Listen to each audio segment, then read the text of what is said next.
So thank you to the organizers for organizing this conference and for managing to take it online in what looks to be so far a very smooth and effective way. We're all learning about online connection more than we ever probably wanted to. So this is a presentation we're going to give you about the main findings and arguments from the book. The overall picture is trying to understand not just about how class gets reproduced broadly, but what class origin means sort of throughout the life course, and especially at the top of the occupational structure. So that's the cover of our book. Let's see. Oh, here's how I go to the next slide. There we go.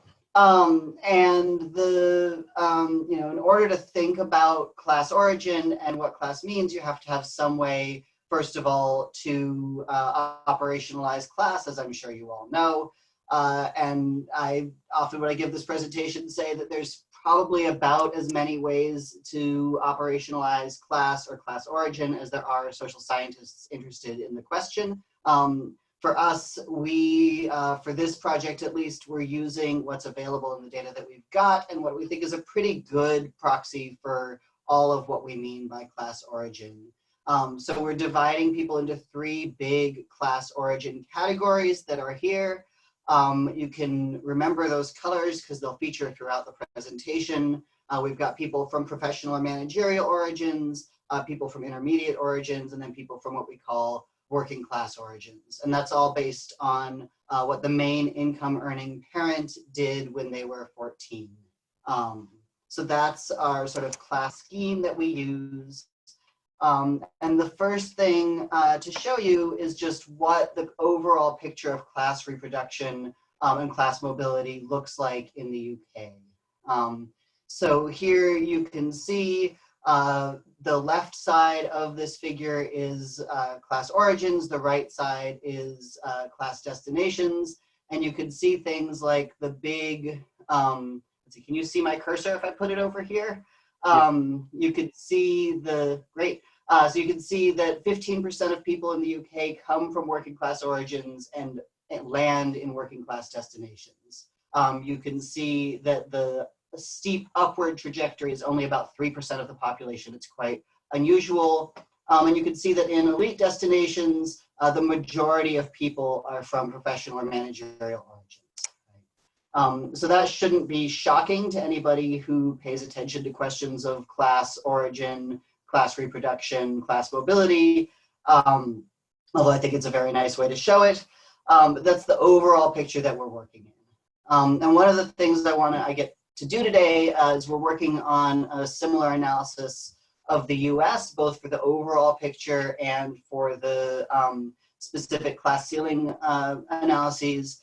So I can show you what class origin and destination looks like with a fairly similar class scheme in the US. And you can see that the higher professional and managerial destinations are not quite as overwhelmingly or disproportionately people from professional and managerial origins themselves. But you can see that the steep upward trajectory is even less common. It's only about 2% of the population. But probably the main thing to see is that the overall picture is fairly similar, right? There's some mobility from each class origin, but there's also a lot of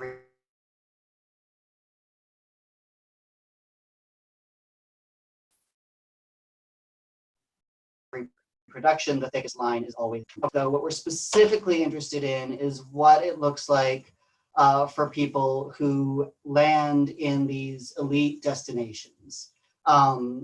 So let me tell you a little bit more about what that and just to say a little bit more about sort of why we think this is interesting and important, a lot of the ways that inequality gets justified have to do with the idea that anybody can make it, or that there's sort of equality of opportunity. And so one thing that we're really interested in is this question of how true is that And even among the people who are sort of held up as having made it, these poor working class origin people who are in top destinations, do they really have the same outcomes or the same chances as everybody else? So those elite destinations are two groups from the UK occupational structure. The first is just straightforwardly higher managerial occupations, which includes things like all of us academics, stockbrokers, doctors, etc. It also includes creative and cultural workers, so people like people who work in film and TV production, actors, journalists, and so forth. And we're looking at three main questions with, to do with this top occupational destination. The first is, what is the relative social exclusivity of different high status professions in Britain? Do the upwardly mobile face a class pay gap? The answer is yes, or we wouldn't have had a book project from this. But the probably more interesting question, and what a lot of the book gets into, and Sam will talk about more, is if so, why is there that class origin pay gap? In order to answer those questions, we have data from the labor force survey in the UK. The data I showed you, and I'll show you a couple more things from for the US, is the panel study of income dynamics. We're looking at everybody who is over 23 or over 22 and under 70 who has parental occupation data and who's not currently in school. That gives us about 18,000 people in the main analyses in these top occupations. All right, so the first thing to break down a little bit more of this question of access is how class and race, or race ethnicity, intersect in terms of who has access to these top jobs. So what this is showing you is that for each class, for each racial ethnic group, there's a class origin gradient in the percentage of people who get into elite occupations, right? That set of occupations that I just showed you. So you can see, for example, the percentage of white British people who are from privileged origins, from professional or managerial origins, who are in top jobs is about 28%, whereas the percentage of privileged origin people who are Black African, Caribbean, or Black British is closer to 20%, right? But within that group, the privileged origin people are more likely to get to top jobs than the working class origin people. Yeah? It's weird presenting without people live to give you feedback. But that's the sort of one way to break down that access to elite occupations. Another way, which we think is important, is that that group of top occupations, even though we've selected it out fairly specifically to begin with, is made up of really different specific occupations. So another thing we think is important is to look at the distribution by class origin within each of these really different jobs. So on this slide, we've sorted the specific occupations within that top group into the most exclusive, which is medicine on the left, and the least exclusive, which is fire and police chiefs, people who are at the top of a sort of civil service safety related organization. All of them are more privileged origin than the population as a whole, than the whole workforce. But there's really stark differences. So doctors in the UK, only about 4% of them come from the working class, whereas fire and police chiefs, over 20% come from the working class. So there's a real difference there. And it groups somewhat so that the traditional professions are generally more to the left, and the kinds of things are more exclusive, and the kinds of things that you can either get to because you've worked your way up an organizational hierarchy, or that rely more on technical skills like engineering and IT, tend to be the more open. Right. Part of the story there, but not all of it, is about microclass reproduction. These are odds ratios. The basic takeaway, again, is that the children of doctors, and to a somewhat lesser extent lawyers, are extremely likely relative to everybody else to become doctors and lawyers themselves. So a substantial part of the picture we see here, not all of it by any means, but some of it, is children of doctors becoming doctors, children of lawyers becoming lawyers, and so on. One other way to think about access with more detail, and then we'll get into this question of progression, is in terms of race ethnicity. So what you can see here is that generally speaking, in many of these fields, especially Black, Pakistani, and Bangladeshi people are deeply underrepresented in these top occupations, but the race ethnicity exclusivity does not line up necessarily with the class origin exclusivity. So medicine actually has one of the highest percentages of people who are minority ethnic, excuse me, whether that's Black, Pakistani, or Bangladeshi, Chinese, Indian, or other racial ethnic groups, even though it has the lowest percentage of people from working class backgrounds. So class and race and ethnicity don't work in the same ways in the same professions necessarily. So that's sort of the access part. What do we know about who gets into these top jobs and how that varies across the different occupations. The next question is another way to put the access question is getting in, who gets in. The next question is who gets on or who gets ahead, and what does that look like?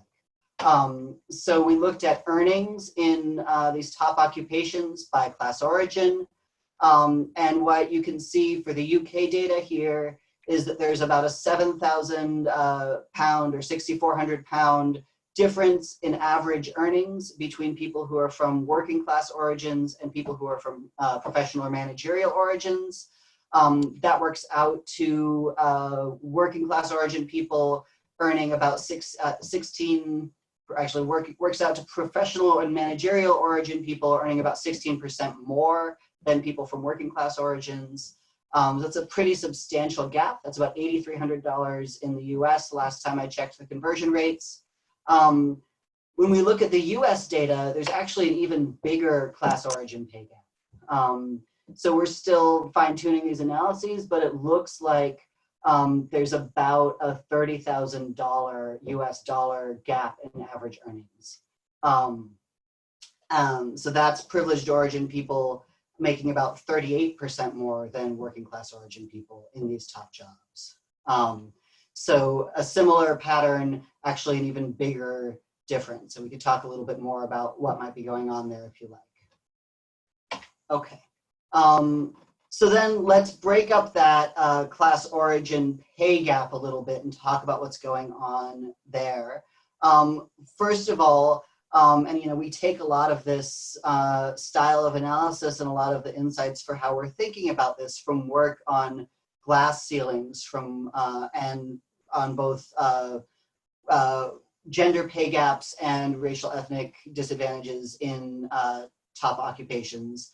And one thing that you can see very clearly here probably is that the gender pay gap is in some ways even more substantial than the class origin pay gap. So women from all class origins are earning less than men from all class origins on average in these top jobs.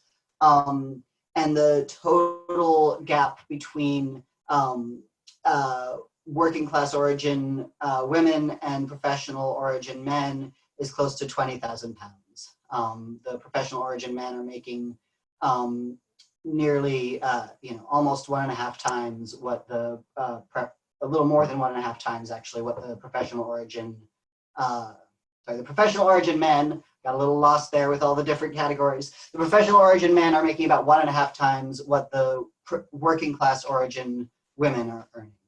So there's a really substantial gender gap, and there's a class gender interaction where working class women are even more disadvantaged relative to privileged origin men than working class origin men are. All right.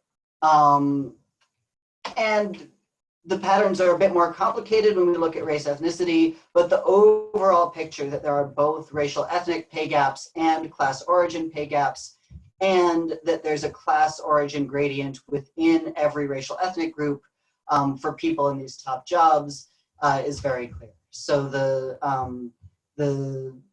the thing to take away, these are average earnings only for people in top jobs. People from working class origins within every racial ethnic group are earning less than their peers from the same racial ethnic group in these top jobs who are from professional or managerial origins, right?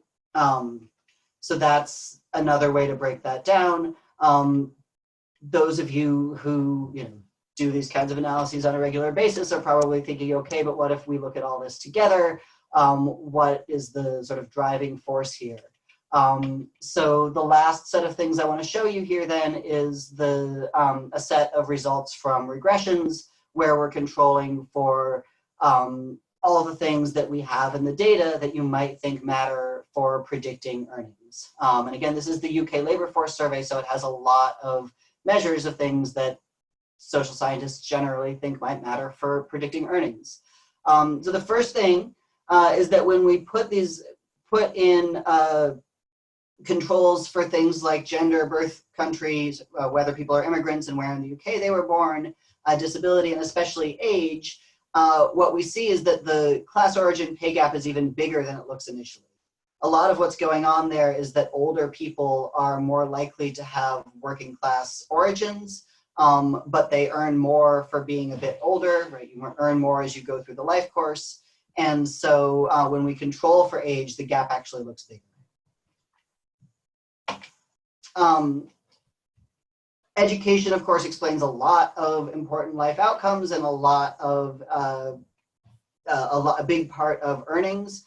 When we control for education, and we have not just what degree do people have, but the prestige of the university they went to and the degree class. That's sort of in the US, we'd say the GPA, sort of how well they did in school. When we control for all of those measures, working class origin people are still earning about £5,000 a year less than otherwise similar privileged origin people.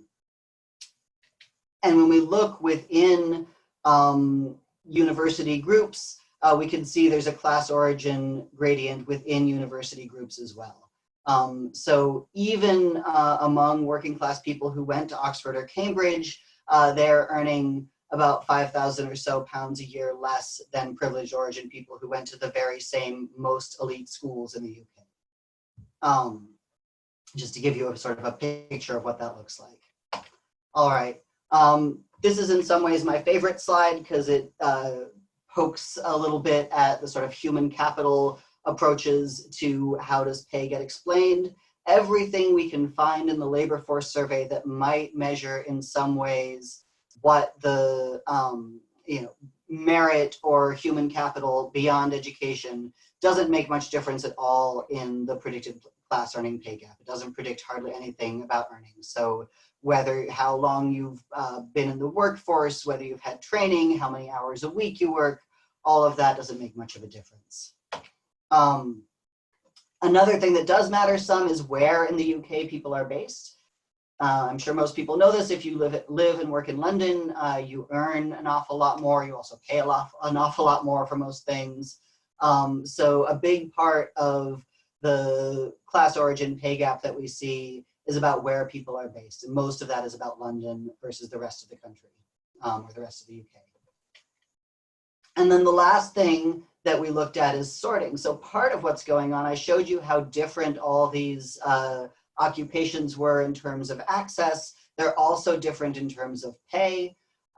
So people who are in, for example, public sector occupations tend to earn less than people who are in private sector occupations. And people who are in public sector occupations tend to are more likely to be working class.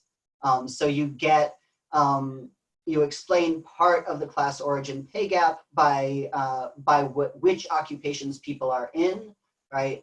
Finance is very, very, very highly paid, and also somewhat disproportionately people from professional origins. So when you look at where in these different occupations people are, which industries, which sectors, and also which firm sizes, or some part of what's going on is that people in bigger firms are paid more. We think that's probably a proxy for sort of the status or the eliteness of the firm, although it's not perfect, of course. that sorting is another part of the story of why you see privileged origin people earning more than working class origin people.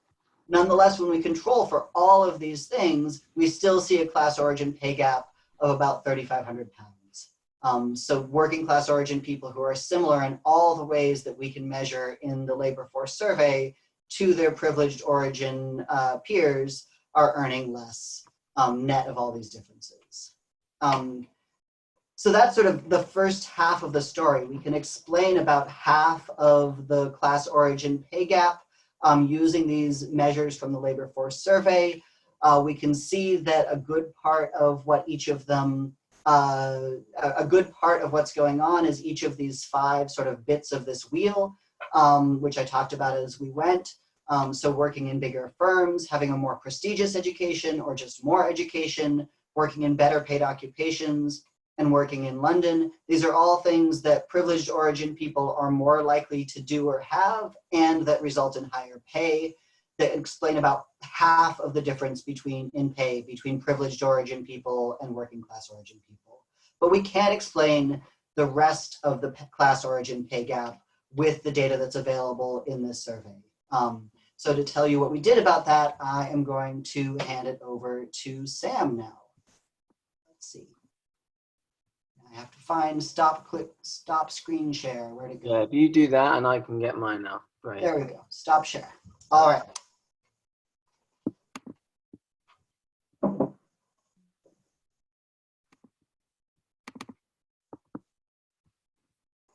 Okay, thank you, Daniel. So I'm going to pick up this story really with this question of why. How do we explain this kind of unexplained difference, this unexplained portion of the class pay gap? And it's something we, I suppose, felt quite quickly was something that required going beyond this kind of large-scale survey data.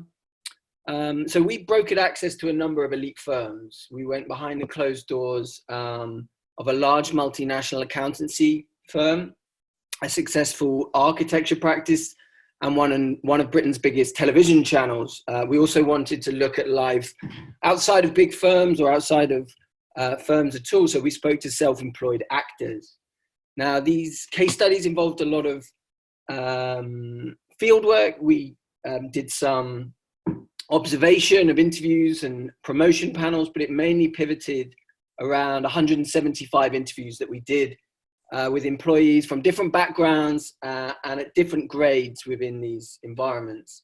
But actually in each case, what we did was actually kind of x-ray the firm itself. So we examined what does the kind of class composition of this exact organizational environment look like. And actually that was really revealing.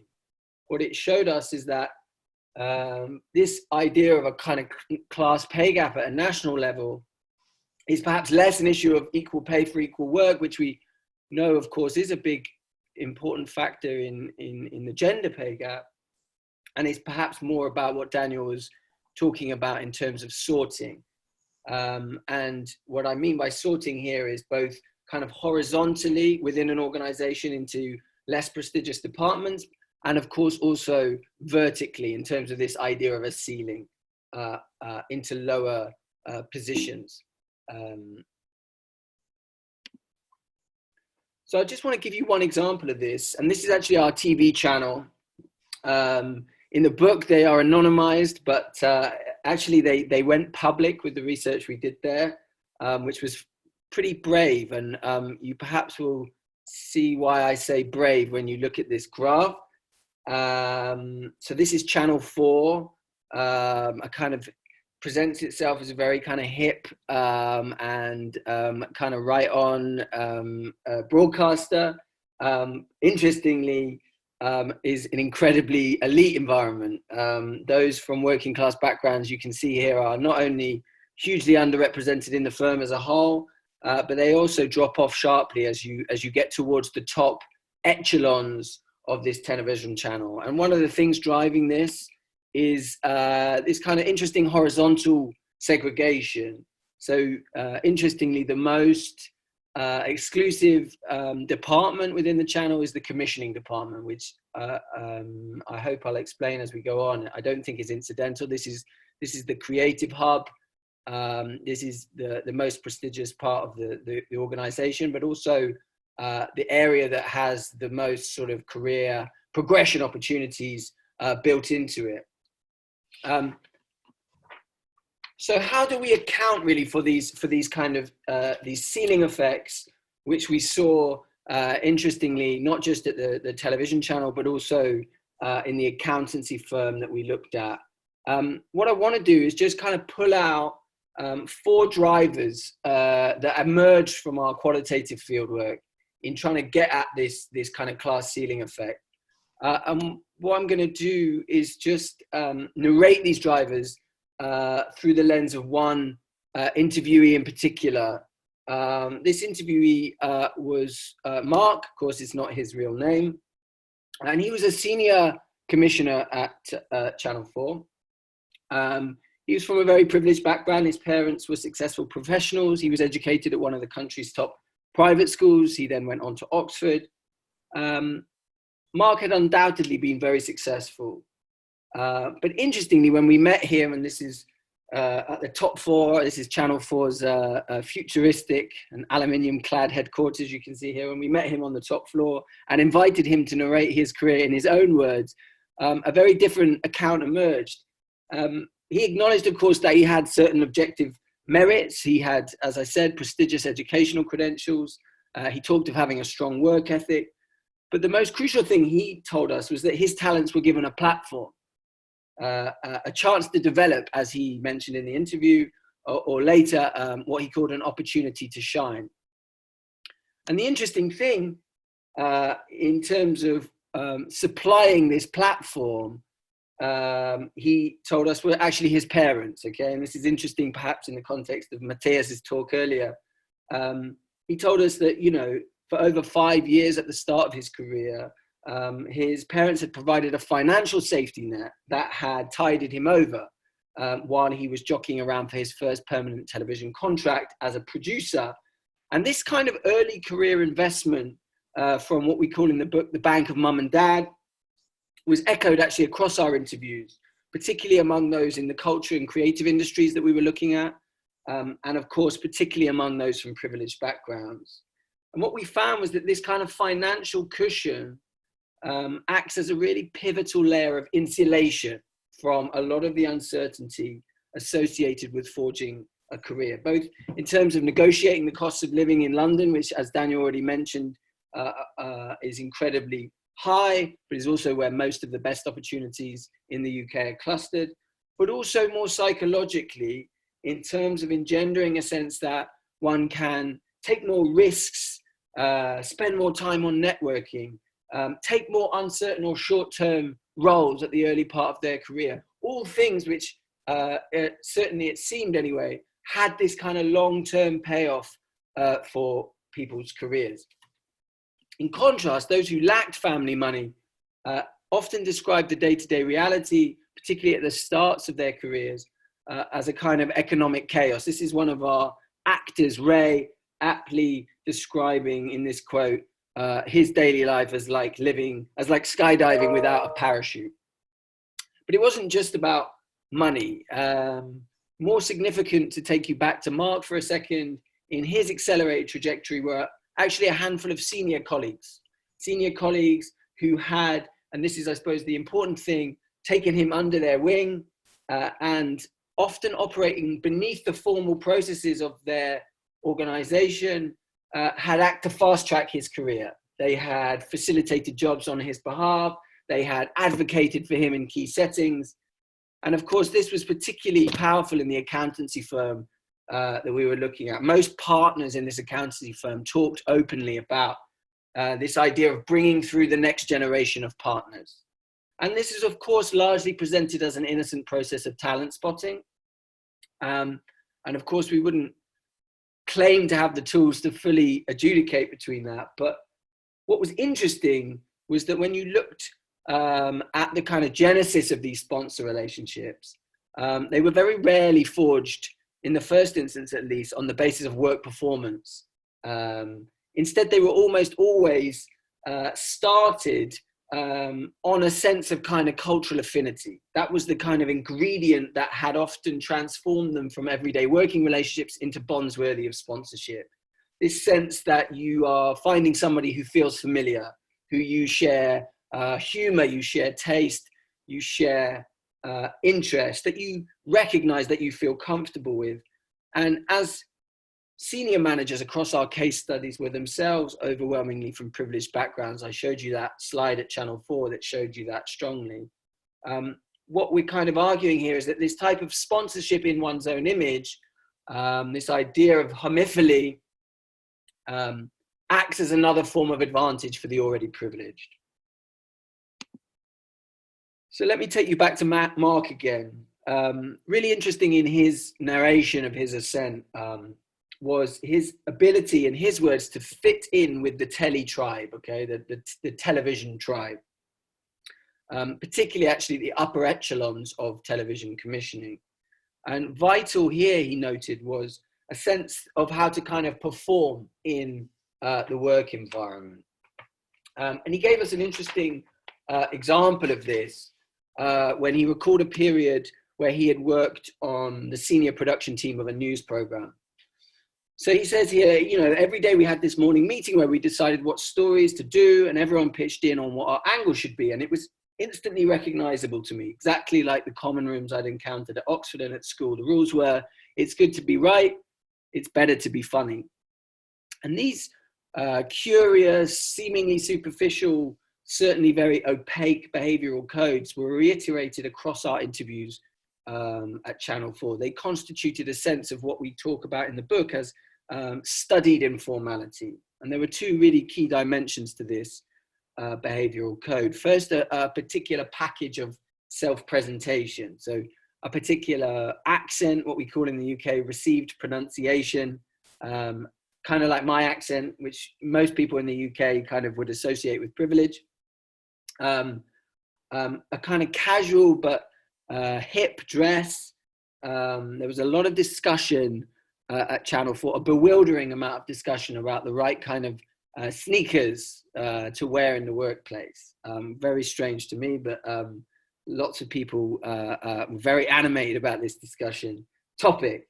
There was also a kind of knowing, often ironic humor. Who knows when to swear in meetings? Who knows where to put their feet up? Who knows when to mock their managers? As well as a level of interpersonal familiarity. So very much hugs and kisses rather than handshakes that we wouldn't normally associate with the professional workplace. That was the code in this television station.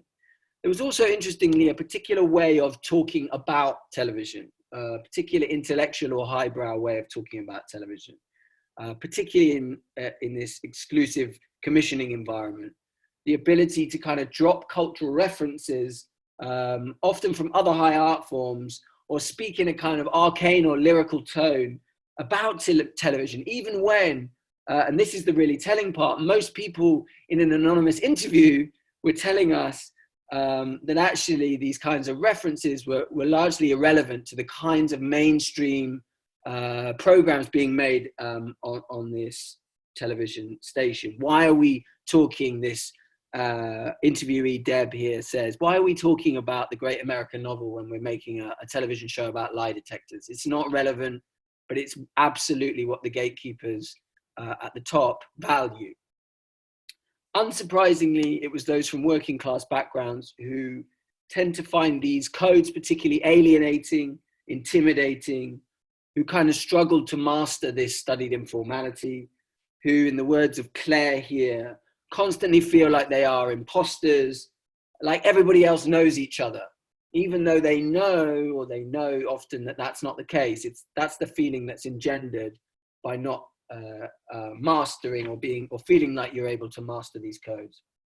And of course, these might seem superficial, but we argue it across two chapters in the book, actually, that in many ways that these are the most important kind of single drivers of the class ceiling effect. And why is that?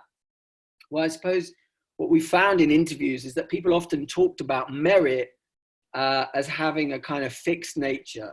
Most indicators are objectively measurable. They're equally recognized by all. That's what most of our interviewees were telling us about the lived reality.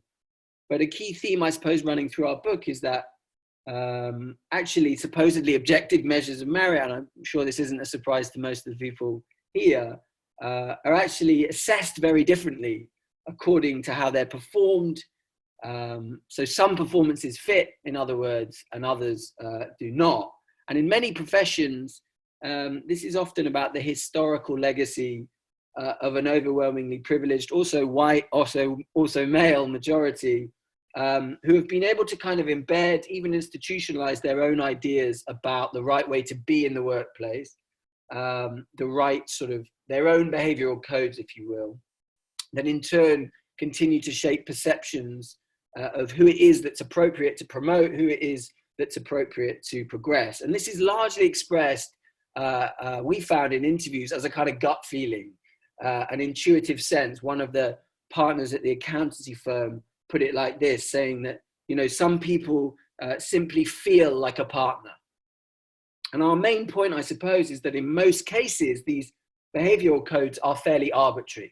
Okay, they can't, or we would argue, don't appear to be reliably pegged to any credible measures of work performance, ability, or intelligence, even if we want to define that. And further, what we were finding, I think this goes back to Daniel's point on some of the differences in access in different professions, is that these behavioral codes seem to be particularly important in certain work environments.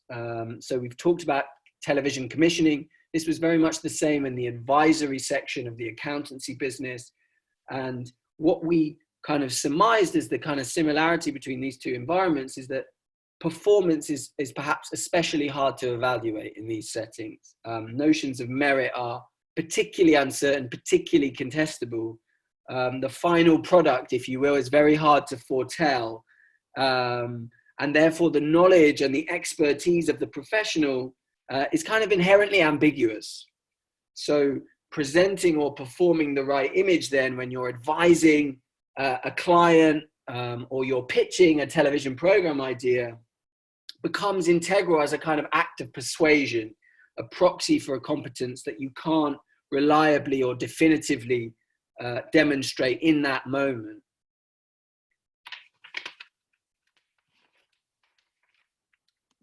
And just to sort of kind of give you a counterpoint here very quickly, you might have noticed we haven't really spoken about the architecture practice, which we call Coopers here.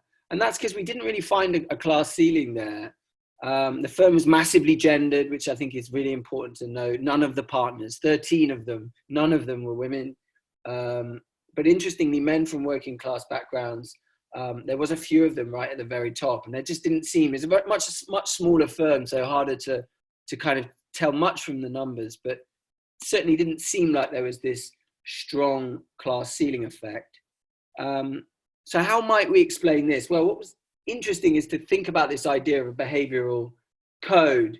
And it seemed to us anyway that the types of behaviors and skills that were valued by the gatekeepers at the top of this firm were quite different. We've kind of explained the importance of what Bourdieu would call embodied cultural capital in television commissioning, in financial accountancy, advisory. The ethos of this Cooper's organization couldn't have been more different. That we were continually told here that this was a pragmatic architecture firm, not a design-led architecture firm. This was about infrastructure and very much this idea that people, the clients, as well as people working in the firm, could kind of see through the bullshit, as one of the partners put it to us, of kind of embodiment masquerading as merit. Instead, there was this strong emphasis on technical competence, on project delivery. And you saw this in the kind of what the kind of younger early career staff were looking up to in those at the top. Here, there was this sense of developing a technical niche as the way to prove your worth, and this kind of reverence for specialist skills that you can see from the quote here from one of the earlier, younger staff. So how does this relate to class? Well, we're certainly, I think, more tentative about our arguments here for kind of reasons that I mentioned about the size of the firm and, you know, how gendered the firm was. But it seemed to us anyway that there were arguably lower barriers to the acquisition of what we might call technical capital, if we follow Bourdieu. It's arguably less heritable than embodied cultural capital, and can be perhaps more transparently learned, amassed, and evaluated in the labour market. Of course, this isn't to say that technical expertise doesn't have a performed dimension, and I think this is probably where gender becomes very powerful. But it seemed to us that actually not just in this architecture practice, but in some of the other departments in the other case study firms, tax at the accountancy firm, strategy at Channel 4, there appeared to be smaller class pay gaps, smaller class ceiling effects, especially for men, which made us kind of think about this idea of technical capital having a distinctive effect. We've talked about the kind of barriers that hold the upwardly mobile back. What about those people themselves? What about their lived experience, their actions, decisions, aspirations? We did find some evidence that these people often commit what we call kind of acts of self-elimination in elite occupations. This manifested in various ways, but just to give you kind of one example of that as an illustration, we often found people who had kind of got to the top, got to the kind of executive setting, but then found themselves kind of unwilling or unable to push for the very top in their careers. And just to give you one example that I think is telling here, this was Bill. Bill was a commissioner at Channel 4. And what he explained to us is that as his career developed, particularly in the pursuit of becoming a commissioner, he had engaged in a fairly intricate process of cultural mimicry. So he had changed his accent. He had decided never to talk about his background in the workplace. He generally imitated that highbrow culture that I mentioned before. But as he explains in this really lucid quote here, do read it if you can, is that actually reaching the very top in television is often contingent on assimilation, not just in your professional life, but also in your personal life. A sense of kind of fully embracing the clubbable aspects of the profession. But for Bill, extending this performance into his personal life is really a step too far. It's one that he's saying here almost requires an existential betrayal of everything that he really sees as real and important in his life. And I think what we saw in our interview data was that many, like Bill, kind of felt there was this kind of limit to class cultural assimilation that they were willing to undertake, and the sort of identity mutation, the habitus clave, as Matthias mentioned earlier, that this could initiate, which they rode back from. Just to finish with by finishing again. Well, just before I conclude, we can perhaps talk a bit more about this in questions if you have them. But this was a big and long project, and although we've probably presented a very streamlined version of it here, you know, as with all big and unwieldy research projects, there's lots of limitations to the work we're doing here. In particular, perhaps, as you would have seen, you know, there isn't this seamless transition between the kind of large-scale quantitative regression analysis on nationally representative data and then, you know, the sorts of drivers that we were finding in specific organizational environments. So there's a bumpiness there, as long with other limitations, which we're very much aware of. But I just wanted to make that clear. But just to sort of finish and then say a little bit about why we think this perhaps is interesting from a sociological point of view. This was a quote from Mark, where he sort of mentions here that, you know, it's not like I think I'm rubbish. I've seen lots of people with greater networks, greater privilege screw up because they weren't good enough. But at the same time, it's mad to pretend there's not been a strong following wind throughout my career. And it's this idea of a following wind, a gust of privilege that gets to the heart of what our book's about, really. It neatly captures, we think, the subtle propulsive power provided by an advantaged background, how it shapes career trajectories, delineating what courses of action are available to you, what kind of support is possible, and how your merits are perceived by others, and gatekeepers. So just to kind of very finally perhaps say a little bit about why this kind of matters from a sociological point of view. I think, you know, what Daniel was talking about at the start is really that dominant approaches to social mobility tend to have kind of fixated, particularly at a quantitative level, on this idea of occupational access. And sometimes the presumption implicitly in that work is then that once people are in, you know, the baggage of origin, it kind of ceases to have any sort of impact. I'm not necessarily saying those researchers think that in reality, but it's often an implication that can be read through that work. And I suppose what we feel we're able to capture here is what Annette Leroux would call the long shadow of class origin, and how powerful it is throughout the life course, and particularly throughout people's career trajectories.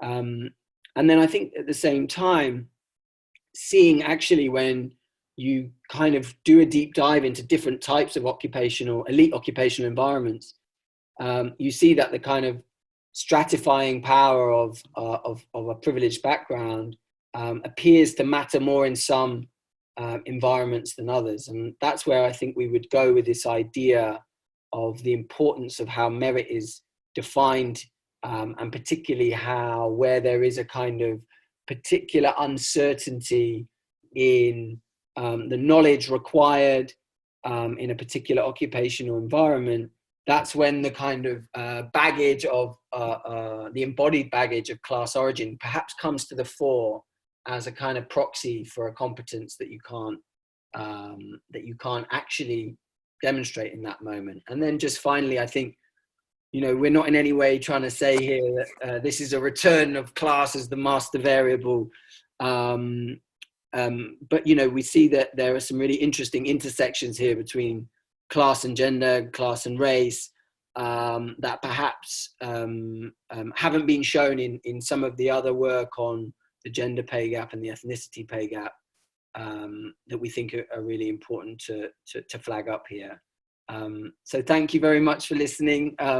It's, as Daniel says, it's strange to talk this long in your own living room with nobody listening. But thank you for staying with us, and we look forward to your questions. Thank you very much for your very interesting talk. And now is time for questions, comments. Yes, please. I have 3 questions. First questions would be, how does the profile of the clients and the market reputation influence these aspects of organizational or latent culture? Second question is, can you really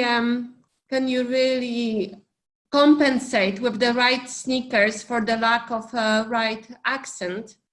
And I found, I must say, I found that aspect of that self-elimination most interesting in your talk, and I think there is lots into it, and lots of novelty, and in a way there is a deep psychology behind it. Kind of, if you want to join the club, you need to deny part of yourself which might be important for you. And finally, I was wondering, because you said that women are doing worse in every of those situations, but did you see any doing gender activities during that boys club and or during those meetings? And yeah, that's my 3 questions. Okay. Do you want to answer immediately, or just to collect all the questions? I mean, it may make sense to answer that one just because there was lots of elements to that. Okay. Yes, fine. Go on. I'm not sure if we'd be able to remember all of them. Okay.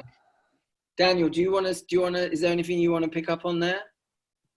I'd say I can answer sort of 2 parts of that. I'll let Sam talk more about the last question from there. But I think I think your insight about who are the clients and who are the, what is the profile of the firm is part of what's going on. We're fairly sure it's part of what's going on, but we don't have the data to pin it down completely because we only looked at 4 case studies, 1 firm from each of 3 sectors, and then the actors overall. I think there's hints of that if you look at industry and if you look at firm size in the survey data. And we also just heard anecdotally when we talk to people in these sort of elite occupations, one of the things they're concerned about and that they talk about, and you can see this a little bit in terms of the division of work within accountancy, is, I need people to be able to speak to my posh clients. And so if my posh clients aren't comfortable with this working class person, then my bottom line is threatened. I would come back to that and say people have made the exact same argument with regard to gender and with regard to race, and we don't think it's a legitimate reason to exclude women or Black and brown people from positions of power in those cases. So I think you could make the same comeback for class as well, but it's certainly part of what's going on. And then in terms of the question, can sneakers compensate for accent? I think it's more that sneakers are a further signal on top of accent, or even if you've managed to work on your accent. So I at least don't think of this as sort of, really even in the quantitative data, but it's not so much that, if you could just fix the sneakers, people would have a different experience in the workplace. In fact, it's more, sneakers are one way in which there's sort of this unspoken code that working class and poor people, and also in the US, we'd say people of color from all class backgrounds are less likely to have access to, right? You're less likely to have access to the cultural codes of elite white workplaces, the unspoken norms, if you're not from that social location yourself. And so that said, I mean, Sam, you could probably speak to this more, having spent more time in those places, but if you do figure out the right sneakers, that's one less point against you, right? It's not so much that it can compensate, but it's one less detriment. Yeah, I mean, I think the key point in a way, Daniel's kind of alluding to there, is that it's a package. And so, that's how people were describing it to us. And of course, what they would often do is then, when we said, well, what does that package look like? What do you mean when you say someone fits? They would then, talk about, these sort of individual components. But I think in reality, the assessment of that notion, that gut feeling that somebody does or doesn't fit, is based on a performance of all of these things together, which either does or doesn't kind of signal what that gatekeeper thinks they're looking for.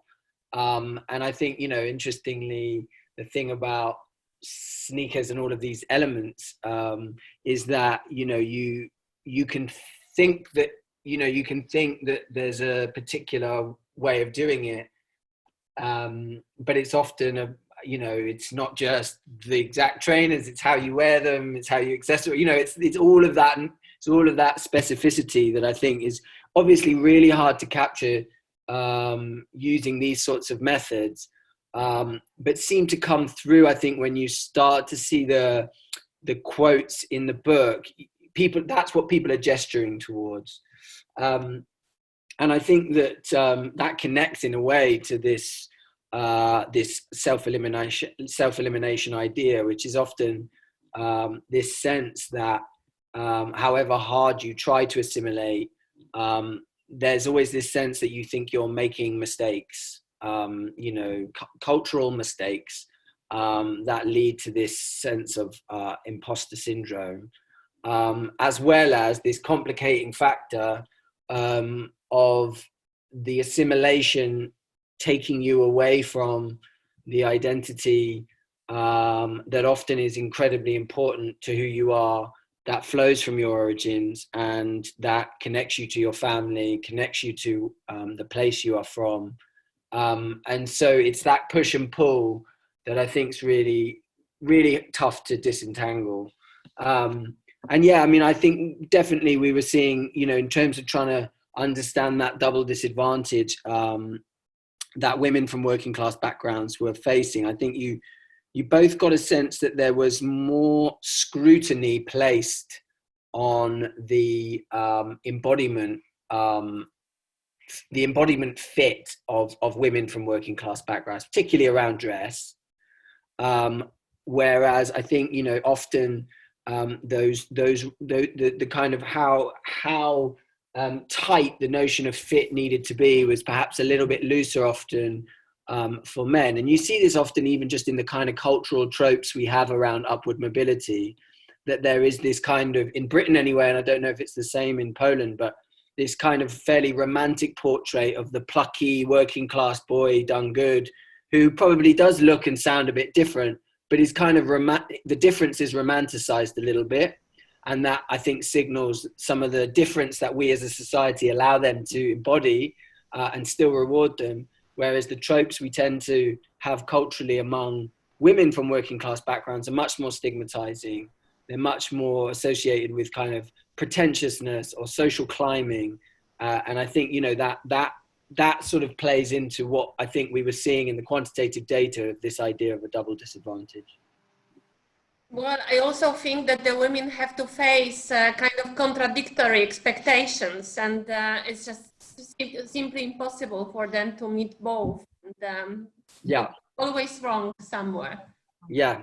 I mean, Bev Skeggs has written really beautifully about this in relation to the sense that, you know, especially when going home to one's origin, that by being upwardly socially mobile, in the eyes of her family and particularly her mother, you know, she has got above her station, and she's actually failed in her responsibilities as a woman, as a mother, as a you know. So I think you're absolutely. I think I would just add the never mind, I lost what I was saying. Okay. Next question. There's one in the chat there. Yeah, Rui asked a question. There's one, yeah. So maybe you can answer Rui's questions first, and then I have some question. Yeah, Rui, you have to unmute your microphone because we cannot hear you. I mean, we can certainly try and answer. Oh, sorry. No, go. Yeah, it's on the chat. Yeah. But I would like to just make a little introduction because you're talking about a little romantic way to approach that. I think that is a little in your discussion. I will say that the rhetoric of meritocracy, this idea, the hard working, if you work hard, you are going to achieve something. This is something that Barack Obama tried to demystify in the American dream in the USA. Therefore, I would like to ask, if I understood your study, I could say that there is no such easy distinction between the person you were born and the person you become. Could you comment on that? Yeah, I mean, I think that's a really nice way of putting it, actually. And I think it's you know, in everyday life, and certainly in political discourse, this emphasis on the sort of agency, particularly in kind of social mobility discourse in the UK and I think in the US, you even see that phrase in politicians' speeches, that, you know, it shouldn't be it should be about the person you become, not the person you were born. And that's it, you know, and it's a very powerful trope, and of course it implies this agentic sense of destiny. And I think, you know, what we were seeing here is that, you know, and certainly with that last comment about self-elimination, is that even if you want to, there is probably aspects that you can't escape from, that are to do with dispositions in a Bourdieusian sense that have been inculcated in your early life that you can't shed, or that even if you feel you have shed, there are going to be markers that others will read onto you, as well as this idea that actually in these long range upward trajectories that we're talking about in this study, there's a lot of loss involved in that upward trajectory that is also kind of hidden in this kind of celebratory political discourse. Mm-hmm. Mm-hmm. I'd add, I think a lot of those narratives of upward mobility imply that the nicest, the elite occupations, the fancy workplaces are sort of neutral zones, right? And then everybody who is sufficiently talented, motivated, smart, hardworking, etc., can, sort of is on an equal playing field to get there in the first place and when they get there. And one of the things that I think we're trying to highlight with this work is that, yes, that your class origin is sticky just all of these axes of difference work differently, but in ways that are not so different from how your race and ethnic background is sticky, right? It's on you your whole life. It's part of you your whole life. Your gender, right? All of these aspects of who we are, we carry with us all the time, right?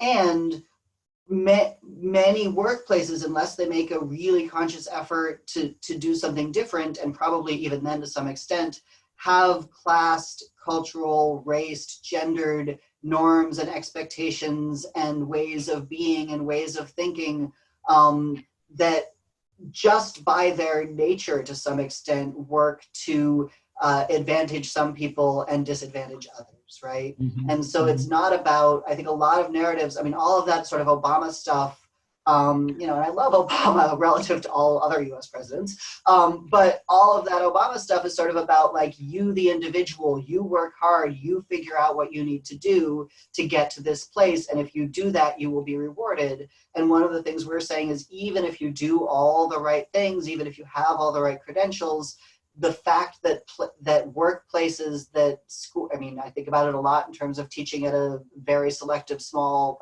college in the US, right? The fact that these places have cultures that are not neutral is a big part of what makes things challenging for poor and working class people, for mm-hmm. people who are, Black or brown or Asian or et cetera, mm-hmm.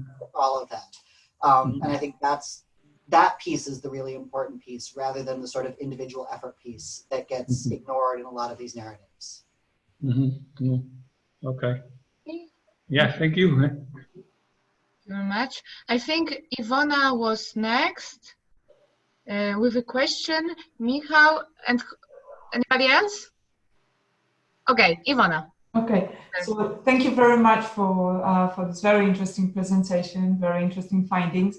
And I wanted to ask, the first thing I wanted to ask is related to the beginning of your presentation when you showed this graph presenting the origins and the destination. And quite a few people, representative of this managerial origins and middle class, you call it intermediate, arrive at the working class destination. I know your book is about glass ceiling, so you looked at the managerial positions, yes, but maybe you can comment on that, maybe because it's quite interesting, what happens behind this, how people from these middle ranks end up in the working class. If you have any knowledge about this, that's first thing I wanted to ask. And the other thing is that I wanted to ask you if you can if you can tell us what's behind the success of those from working class origins, because in Mark's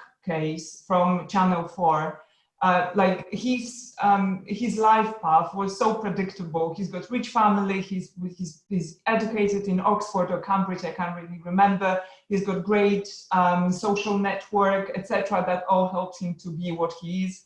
But when it comes to the representative of the working class, I guess it's education, because you also showed that some of them went to Oxford. I guess it might be education, but they definitely don't have this, what you called bank of mom and dad. Yeah. And so would it be something which is called the social capital they create while they study? What can you give us a little bit more information on what are the drivers behind working class representatives to arrive at this managerial position? Thank you. Sure. Let's see. I'm going to see if I can show you this this slide here with the education trajectories. Did that work? Can you see that? So this is just showing the, this is divided up by whether people got a university degree or whether they didn't, right?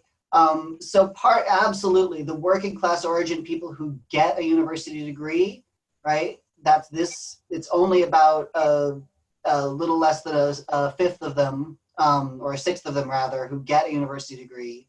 But if they do, they're more likely than not to end up in one of these top occupational destinations, right? So absolutely, education is a big part of the story of who gets into these places. Part of it, this flow here, I think, is also people who work in, and this is one of the weird things about EGP classes, is part of what's going on is that part of the people who are in these top occupations are there because they're at the end of a long career in a corporation or in a police department or whatever it is, and they get to the top through just career progression, right? So that's part. So how do working class origin people get into these places? Some of it is that. I think some of it is all the things we think matter: working hard, being talented, being smart, all of that. But I'll stop the screen share now. But and Sam, you might be able to talk about sort of in the interviews anything that the working class people brought out more, but I think it's all the things that we think it should be. It's just that there are more barriers at every stage of the process, right? So it's less likely. In terms of the downwardly mobile, there's actually a great book that I think just got, is it released yet? Yeah, that just got released by Jessie Stribe, called Privilege Lost. That's about who leaves the upper middle class and how they fall, is the subtitle. And she looks at this great pool of interview data that was collected for a different topic, actually, and talks to and looks through for the people who are interviewed who are from privileged backgrounds who end up in sort of working class destinations. And one of the things she talks about is that they're sort of socialized into some of them are sort of socialized into an idea of what a meaningful life is, right? That you have work that matters to you, that you are true to yourself, like these sorts of things that are not actually compatible with being a management consultant. And so some portion of them deliberately choose jobs that are not, career paths that don't put them in that top class.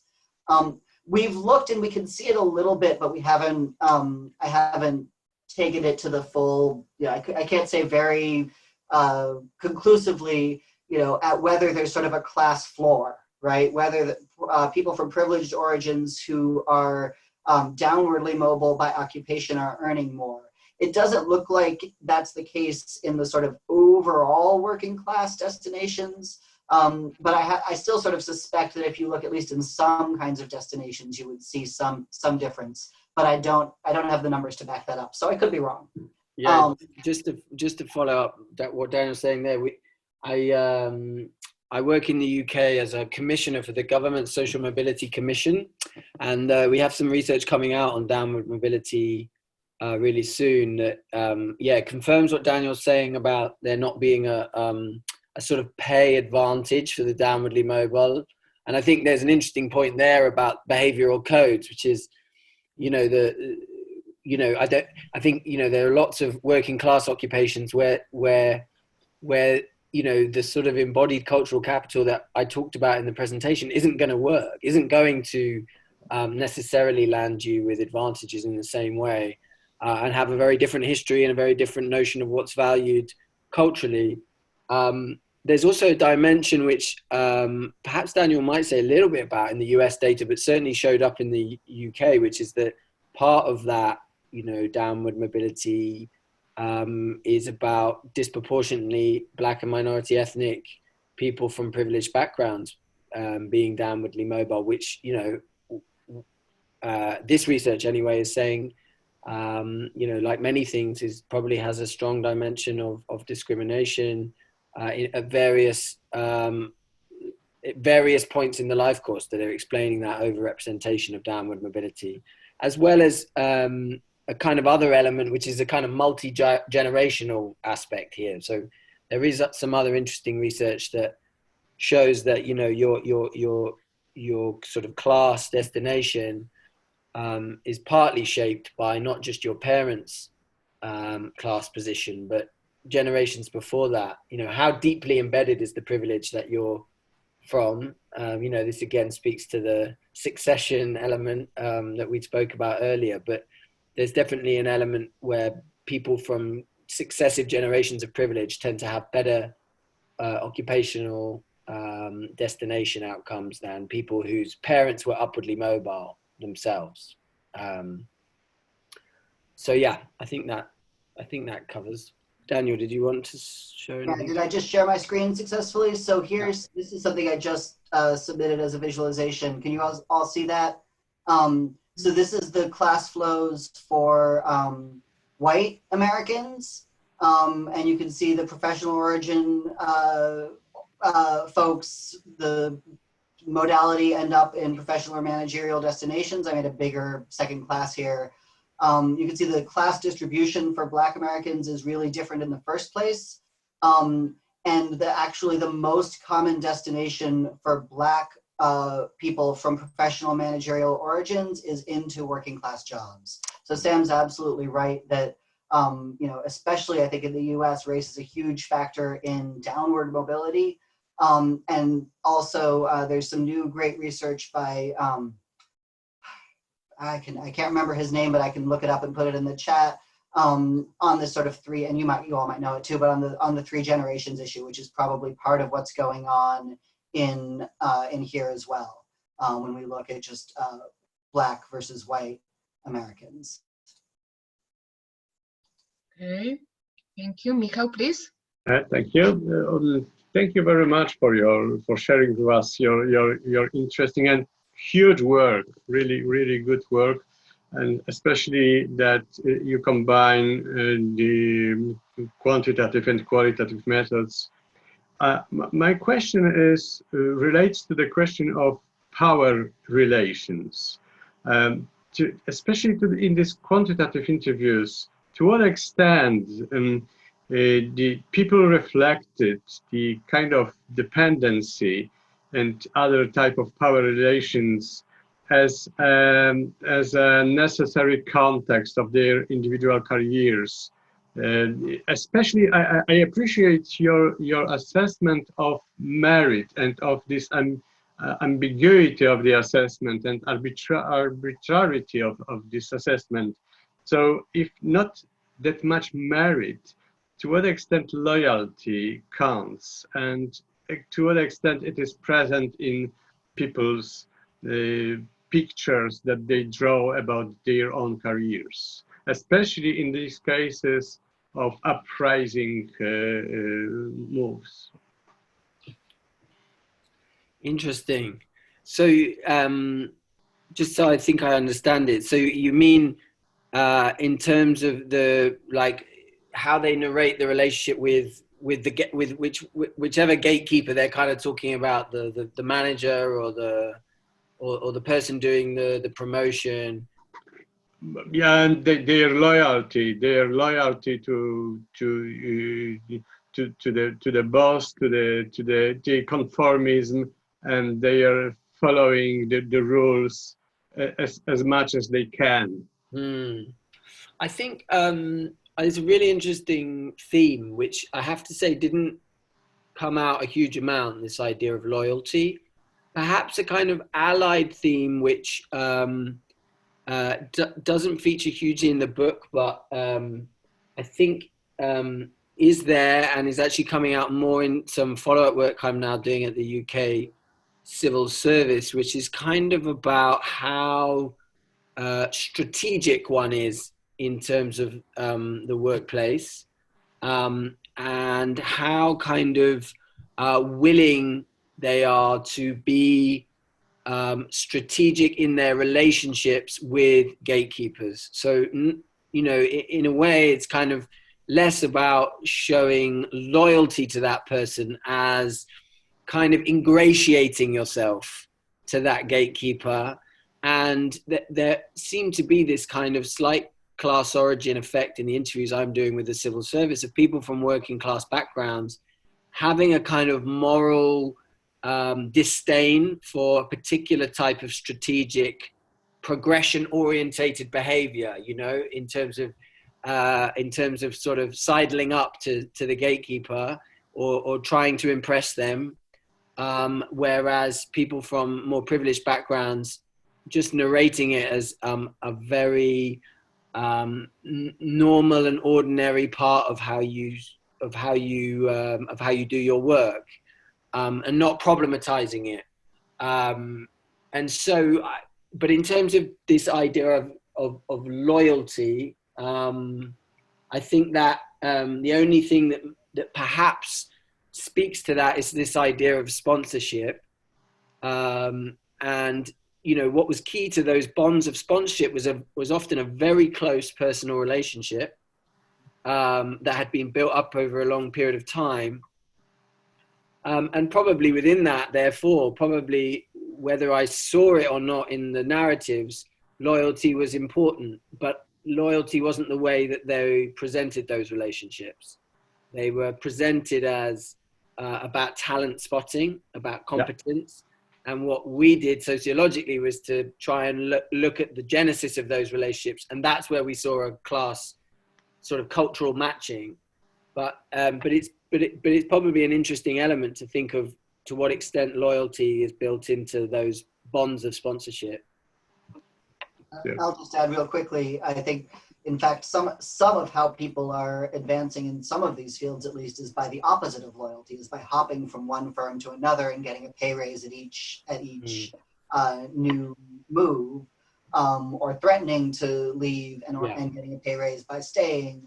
And actually, I don't know if this is going to hold up to closer scrutiny, but in the US data, there's actually a negative effect for the length of time somebody's been at their job on their pay, compared to their once you can control for everything else, which I think speaks again to the sort of in many of these elite fields, you advance by the opposite of loyalty, by being willing to move to someplace that's going to pay you more.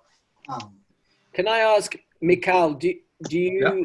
This might be an interesting place to hear, from our point of view, how you would imagine these results might look in your own national context. I mean, do you say that because you would assume that might be one of the mechanisms through which this effect might operate in here in Poland, or? Yeah, well, I don't have any ready answer, but you know, in the past, in the communist past, typically loyalty was the major dimension that decided about individual careers exactly, and this merit assessment was somewhat in a hidden dimension of loyalty. And of course, it was past 25 years and more. So, and it definitely changed.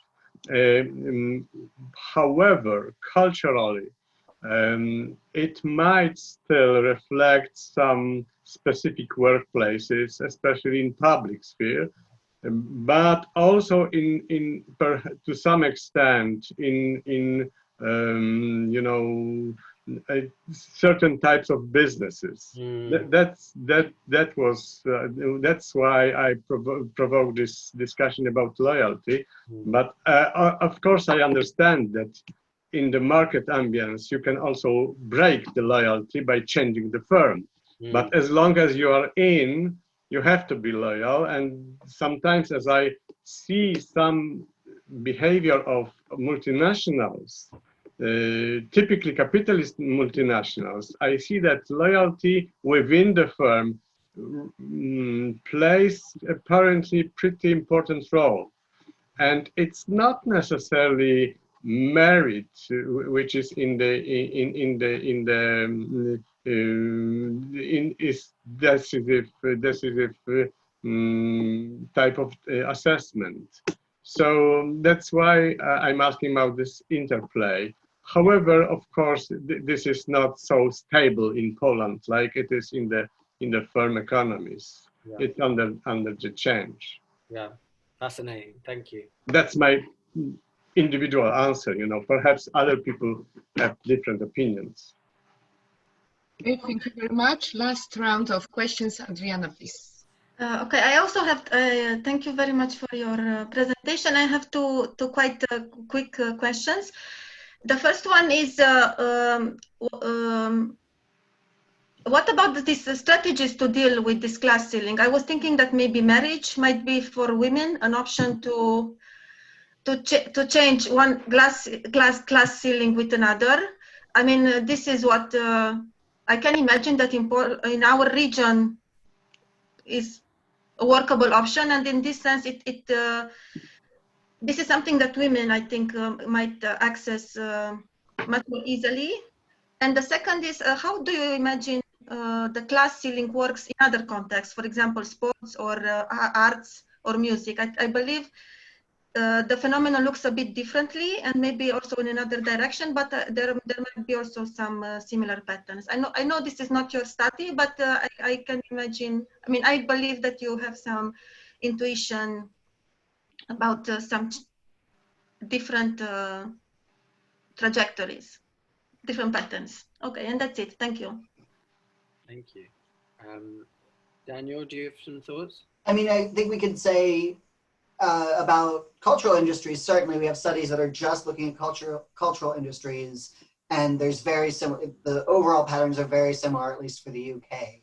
I'm thinking of Seamus Khan's book Privilege, which sort of talks about there's a, you know, in the at least in the US private school that he's studying, there's this sort of interesting juxtaposition where the kids of color at that school get sort of points for being cool in a way that does advantage them in some ways. That there's often sort of, you know, these interplays where class doesn't work the same for every group. And so I can sort of imagine putting that together with our work, that there's some contexts where some particular combination of class and racial attributes or class and gender attributes are going to work differently than we see them working in the sort of elite occupations broadly that we've looked at. And sport might absolutely be part of that. Some parts of the US entertainment industry I could imagine would work similarly, potentially, but I don't have the data to say very much about it. The other thing I'll say about the marriage question is just so, you know, we talk about this in the book, but I'm from a weird but broadly working class background in the US, and you know, my partner is from a also weird class but broadly much more cultural capital that I've got background, and she's in charge of like, what do I wear to conferences, right? So that, you know, that sort of gender aspect, and that actually might be part of why men do better in these occupations than women also, is because women are often the people who are in charge of sort of the cultural knowledge in the household to some extent. And if you've got a partner who's from a privileged background, you're more likely to be able to navigate that more generally. So I think that's the obverse or something of the scenario you were proposing. But I think that's that question of sort of the role of partners is probably part of the story that we don't see in our data, but that does matter a lot in many possible directions. Yeah, I'll just very quickly add. Yeah, I mean, I think the key element in why I would feel very confident that whatever kind of cultural occupation we were to look at, we would find broadly similar effects, is just that those labor markets are particularly precarious and uncertain. And as a result, I think this sort of propulsive power of parental economic capital is just huge in scaffolding careers. And I think, you know, it's often unspoken in those careers as what's kind of lubricating. But you know, when we were talking to actors, you know, it was just hugely important. How can you survive the kind of uncertainty and the way that your employment is often incredibly kind of in fits and spurts, hugely dependent on having that insulation. And I think, yeah, I mean, we didn't really look at the partner and the kind of homogamy question. But I think you know, there's lots of work on that, and I think it shows that women do. There is still a kind of a class marriage market. Although interestingly, I think possibly that then, you know, as a kind of caricature or stereotype, feeds into the stigma that the women that we were talking about in this study. So even if they weren't, you know, women who had married up, that then feeds into this sense that women are doing things with a kind of kind of naked social climbing in mind, that then contributes to a stigma. So I think it's kind of interesting in both of those ways as part of the story here. And the only other thing I'd add to the sort of overall question of like, is it different in different industries or how does that work, is I think it's important to remember that for all of this, there are exceptions, right? It's not the case that there's no working class origin people earning more than any privileged origin people in our data or in our interviews. And similarly, I think we could often think of high profile people who are very successful in their fields who really are from poor working class backgrounds and are doing great. What's important for us is the extra barriers that those people have faced, and the overall patterns are pretty clear.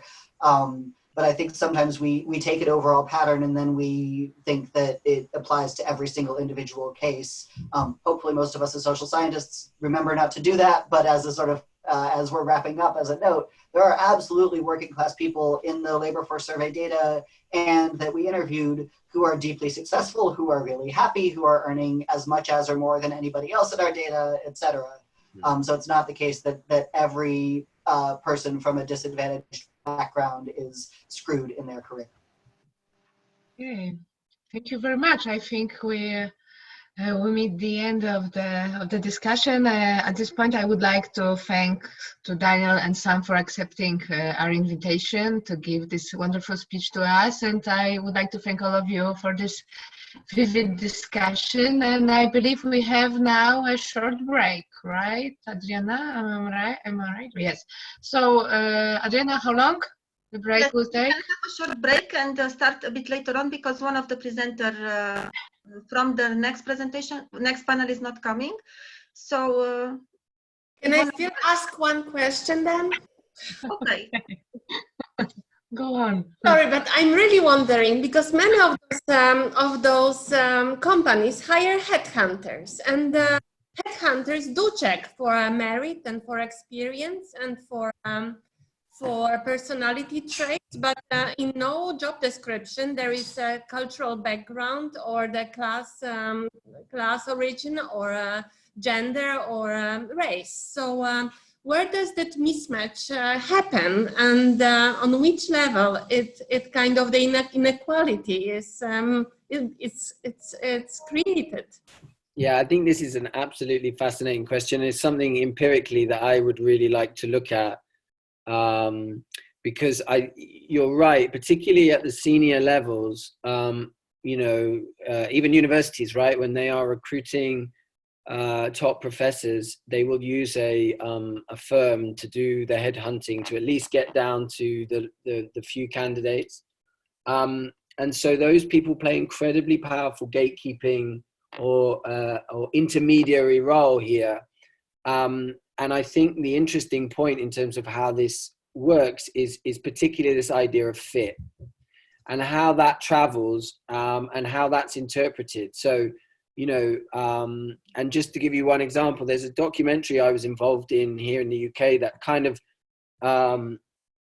took as its form the book that me and Daniel wrote, but kind of filled it in with real life stories. And actually, one of the people they spoke to was a headhunter for one of these big corporate firms, and you know, and she very much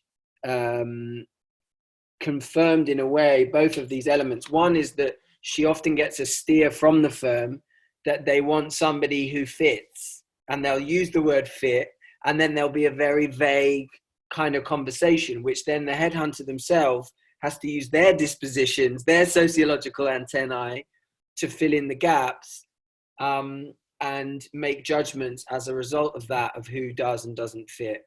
And so I think that translation is really powerful here. But you know, I suppose the first thing I would want to do is look at the class backgrounds of those headhunters and what dispositions they bring to the job. But I would imagine that those individuals are a further kind of compounding force here for those reasons. But it's an empirical question, and I'd love someone else to do it if somebody wants to, because I think it would be fascinating work.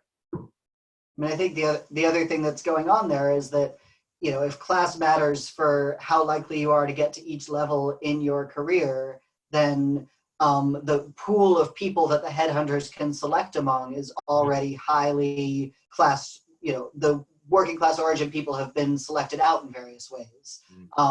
So they're looking for merit, but the people who've had the opportunity to perform that merit are, you know, disproportionately privileged origin people in the first place, the people who've been recognized by their peers as being really good at their jobs, you know, who might be thinking that what the peers might be thinking, I am recognizing Sam's merit, and Sam has lots of merit, but part of what's going on is that Sam also just seems like a good guy who fits here, right? So that's not the part that gets said out loud necessarily, but it's part of the sort of, this is somebody you'd want at your firm dynamic.